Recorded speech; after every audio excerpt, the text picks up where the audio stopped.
I'm Holly Michael, editor and publisher of the Twin Creek Times, and this is our preview for August 5th.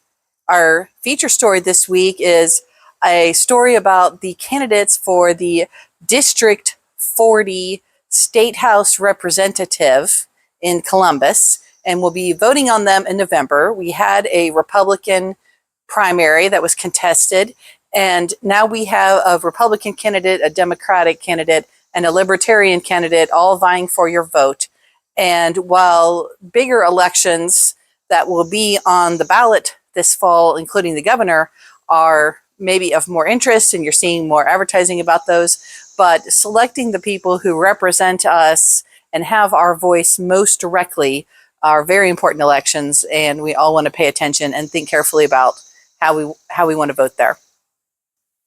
For our video this week, I baked some banana crumb muffins, and they are quite tasty, so I hope you'll check out the recipe and bake some yourself. In researching the history of Germantown and what they did for the commemoration of 1976, I stumbled across an article about a triennial fund that the city voted to create that was designed to have money in it for a big celebration when America turned 300 years old in 2076.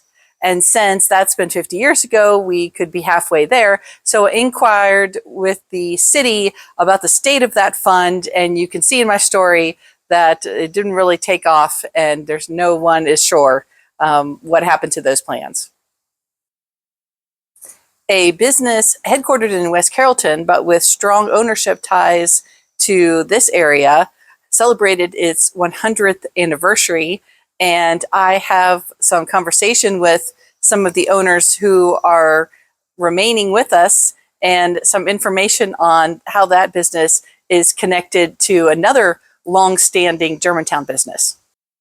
In our community news, the Twisted Pretzel is coming up, and that is a bike ride that takes place on the same day as the Pretzel Festival. It's a separate event, but it does also kind of bring in that German heritage pretzel theme. And it is a bike ride that goes around the community, both Jackson and German Townships, and through the city of Germantown. And you can read about that and where the stops will be and how you can sign up. And it does accept riders of all levels. The Farmersville Ministerium has presented a check to the Farmersville Fire Association, and this is in support of the work that they do in the community, and also in recognition of them hosting the community service. That was last week. And we tried to thread the needle here at Twin Creek Times between letting you know about events in advance so that you can sign up for them, so that you can plan, but then also trying to feature them close enough so that you remember to attend. And so we've added a new feature really on events that are coming up now, and with links to the original coverage that we had that has more details, but it is a calendar reminder, I'll say, for you to plan to attend events that are coming up. And some weeks will be more, and some weeks there'll be less. And we do also have a wonderful community calendar that is growing and growing, and you can get a link to that in the story too. And lastly, I wanted to tell you about a really cool free event in downtown Dayton. It's a walking tour that talks about both the history of Dayton and then some of the revitalization work that's happening there. The Dayton Vistas Facebook page manager, Andrew Walsh, puts these on, and they're very good. And if you have a chance to go downtown and attend one of these free walking tours, I'm sure you'll come away with new information and insights about the city. So have a great week.